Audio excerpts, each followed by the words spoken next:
U.S. Judicial Branch and Checks and Balances. Judicial Review, Part 2. And so we had the separation of powers, which was a good thing, but we didn't necessarily have equal distribution of the power between the three branches. We had an executive, which had some pretty strong powers, a legislative, which could make laws, but we had quite as a weak judiciary, which really didn't have a whole lot of power at the time. What it was able to do really couldn't compare to the powers of the other branches. And this was a problem. The Founding Fathers worried about this. They were concerned about the masses, the other political parties, and the state's power, and so they tried to think of ways to write into the Constitution some ways that were going to beef this up a little bit and give the judiciary a little bit more strength so that it was a little bit more balanced out with the other two powers of the other two branches. They were still worried about the masses, and so in writing in the different things they could do for the judiciary, they decided to put in some safeguards to make sure that the masses couldn't usurp power.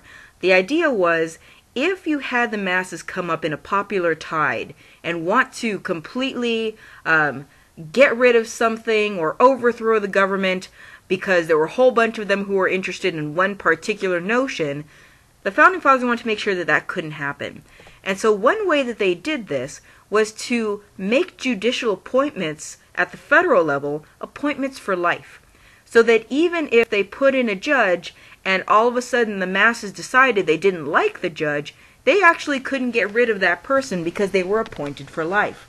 And so they would be unable, even if there was a popular tide and whim to get rid of this particular person, to, through the Constitution, unseat that person from the bench. They also worried about the other political party.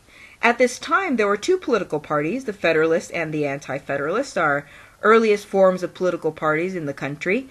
And so even though we see some names here who we tend to associate with each other, George Washington and Thomas Jefferson, for example, they actually belonged to two separate political parties and had differing views on how the Constitution should be worded, what the point of the Constitution would be, how much power the national government would have over the states, and many other issues. And so among the 55 delegates who were in the room, they were divided mostly into these two camps. George Washington headed up the Federalist camp, and we have some famous names like Ben Franklin, Alexander Hamilton, John Quincy Adams, and John Adams who were in this camp. They were very strong pushers for the Constitution. They believed that the separation of powers could actually create a governmental structure that they wouldn't have to worry about. This balance would be fine, and we'd go ahead and have a national government which could do the things that it needed to do in order to carry out the goals that they had. The Anti-Federalists, on the other hand, were not so sure. This included Thomas Jefferson, Patrick Henry, Samuel Adams, John Hancock, and James Madison. They were very worried about the Constitution because they had a bit more fear of still kind of the lingering monarchy and the lingering overpowering of an oppressive government. They really worried that the Constitution would take away power from the states, and so they wanted to keep the Constitution as small as possible. And if you can think about the smaller government political parties that we have going on today, this is really where their root came from. We want government, we want this national party, this national umbrella rather, to be as small as possible so that the states have as much power as they could. And where this really came into play was in the early attempts at balancing power within these three branches of government. We had an issue that the Anti-Federalists had control of the executive branch and the legislative branch. We had an Anti-Federalist president, we had an Anti-Federalist majority in the Congress, and the only branch of government that the Federalists had control over was the Supreme Court at the judicial level. And the problem with this, of course, aside from just having one of the three, was that the judiciary at the time had only a few powers, like we've talked about before. So we had the Federalist Party having control over only one of the three branches of government, and at that, at the weakest one. And so what could be done about this? What happened was, the Anti-Federalists finally won the presidency. And by finally, I mean, this is the third president, so didn't take too long. The Anti-Federalists won the presidency. And so we knew, what can presidents do? The presidents can appoint the judiciary. And so the Federalists are the outgoing presidency, and they're worried because they know they only have this one branch of government that they have control over. And now that there's an anti-federalist president, that anti-federalist president was going to pack the judiciary with anti-federalists, and they'll have absolutely no control over any branch of government anymore. This was going to be a problem. So the Federalist president, who was outgoing, it was Adams at the time, decided that at the very last minute, he was going to appoint a whole group of last-minute Federalist judges. There was a brand new law called the Judiciary Act of 1800, which authorized new judgeships to be made. And so at the very last minute, right before his term was going to end, he appointed a whole group of Federalist judges to get on the bench so that they could continue on the Federalist traditions and ideas. We call these group the Midnight Judges. Unfortunately, because this was so last minute, not all the appointments got delivered to the new judges before the new anti-federalist president, who was Thomas Jefferson, was able to come in. So he came in, took office, and repealed the Judiciary Act, which would kill all of those judicial appointments because they'd have no offices to go to. And so while some judges already got their appointments and were able to take the seats because they had it, we couldn't get out all of those appointment letters fast enough. And so some people, before they got hold of their actual appointment, the judgeship was taken away from them by the new president who came into place. One such appointee was by the name of William Marbury, and we get the famous landmark case of Marbury versus Madison. This was in 1803. What happened was William Marbury was one of these Federalist judicial appointees who got it snatched out from under him, and he was part of the outgoing party, and so he was suing in court to get his appointment. Basically, his argument was, this is my property, this is my appointment, and I should be able to get it because it was given to me by the president, even though the president isn't the president anymore. James Madison, who's on the right side of the double picture on the bottom over here, was the anti-federalist Secretary of State, and so he was going to be stepping in and defending what was going on. Of course, he was from the other political party. He was part of the bureaucracy and the administration of the incoming president, and he wasn't about to let the Federalist Party continue their dominance over the judiciary, and so he, of course, being an anti-federalist, wanted more anti-federalist judges instead of having the Federalists dominating the judiciary as they had in the past. And so they brought this case up to the Chief Justice, and it came and it sat before the Supreme Court, and the Secretary of State, James Madison, he comes out and he says, okay, Chief Justice John Marshall, this is the case, this is the problem that we're having here. Marbury wants this appointment, however, the new president has repealed the act, and so he shouldn't get the appointment. What should happen? Chief Justice John Marshall, the very first Chief Justice of the Supreme Court, and a very famous one, happened to be a Federalist. And he actually also happened to serve as Secretary of State under John Adams, who was the one who issued Marbury's judicial appointment in the first place. This would be a problem today. If you had that type of conflict of interest, you would have a recusal. But because we didn't have that back then, John Marshall was going to preside over this case.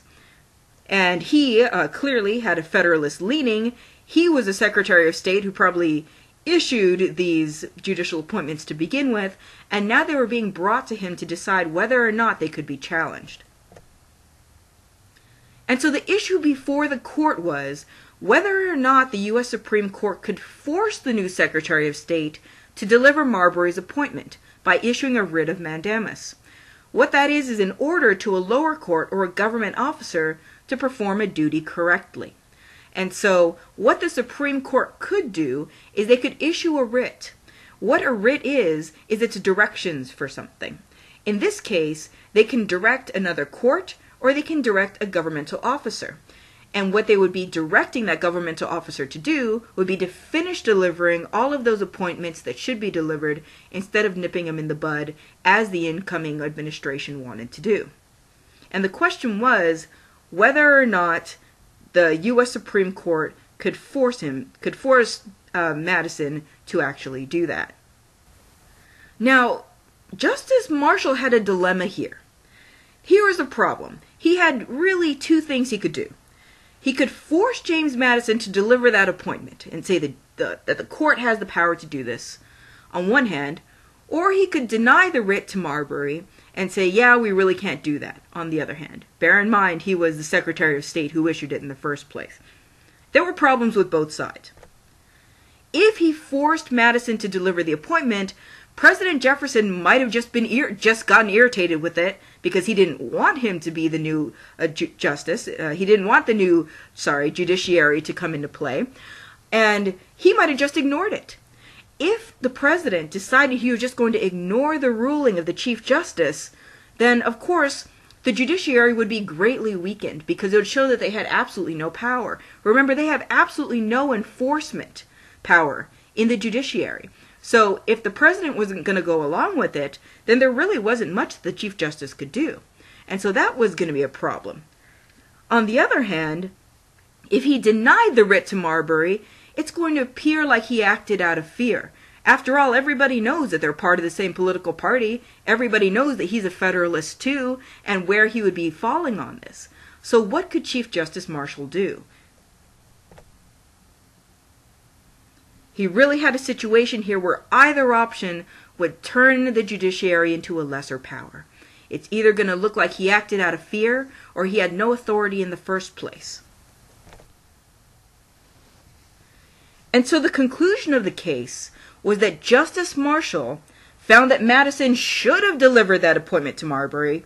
He should have had it, but that the law awarding the court's power to issue this writ in the first place was beyond the scope of the Constitution, and therefore the law was invalid. Basically, he said here, the Constitution says I can't issue a writ. So even though I think that's absolutely what should have happened, the Federalists should have been able to take those seats, Marbury should have gotten his appointment, unfortunately, it's beyond the scope of what the court can do, because the Constitution says this. Why is the Marbury case important? Well, first off, because John Marshall punted. He saved face for the Federalists. He demonstrated the power of a politically driven judge by not choosing either option. He actually, instead, came up with a brand new concept called judicial review. This idea that what the court's power could be was to interpret what the Constitution said. So he actually didn't make a decision. He didn't actually say that the judgeship had to be delivered, and he didn't say that it didn't have to be delivered. Instead, he said, you know what? This is out of our jurisdiction because the Constitution says can't actually. And so we get to the definition of judicial review. And all it is the power of the court to decide the constitutionality of laws, administrative regulations, and treaties. Now this is huge. Remember, the state courts at the time actually had this power. They could interpret their own state constitutions. However, the federal government at this time did not have this power. It wasn't written in anywhere that they could do this. But now, since he made this decision, the federal courts could now interpret the U.S. Constitution. So what does this mean for us? It means that the judicial branch now can actually interpret the law, and it actually now can serve as a meaningful check on the legislative branch when the legislative branch makes laws. It can state whether or not these new laws are constitutional or unconstitutional.